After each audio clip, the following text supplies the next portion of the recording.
Siyempre, eto na nga. Nabudol kami sa pagpunta sa mall.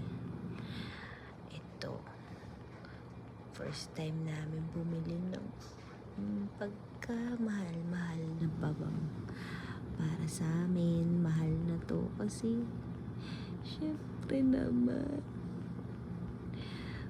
pang grocery na namin yun sa Walmart. Siyempre dahil bumili kami, nanghingi kami ng free samples. Binigyan kami ng 2. Tapos may extra pang isa na sea salt. Kasi gusto ko yung amoy nito.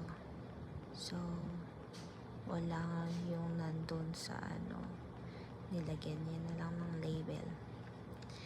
And then, syempre, itatry natin lahat yan. Bango. Okay, ito naman isa. Syempre, spray ko din yan. Ito naman yung free siya.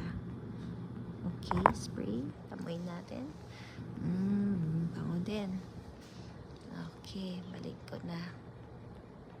Next one is this.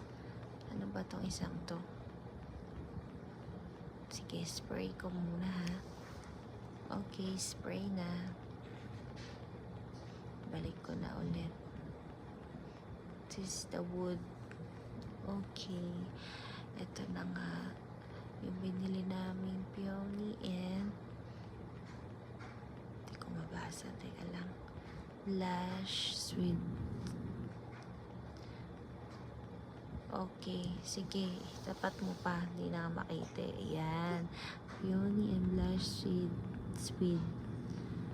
So, ito nga, bumili kami ng 100 ml dahil sobrang bangong-bango kami sa amoy niya.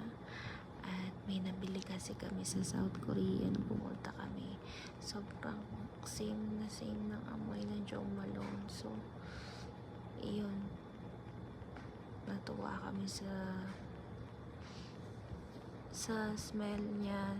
Then, pinili na namin. That's all. Thank you for watching. Salamat sa inyo. Babush muna. Balik ko na ulit to. Hindi ko na gagamitin to. Bye. Tago ko na lang.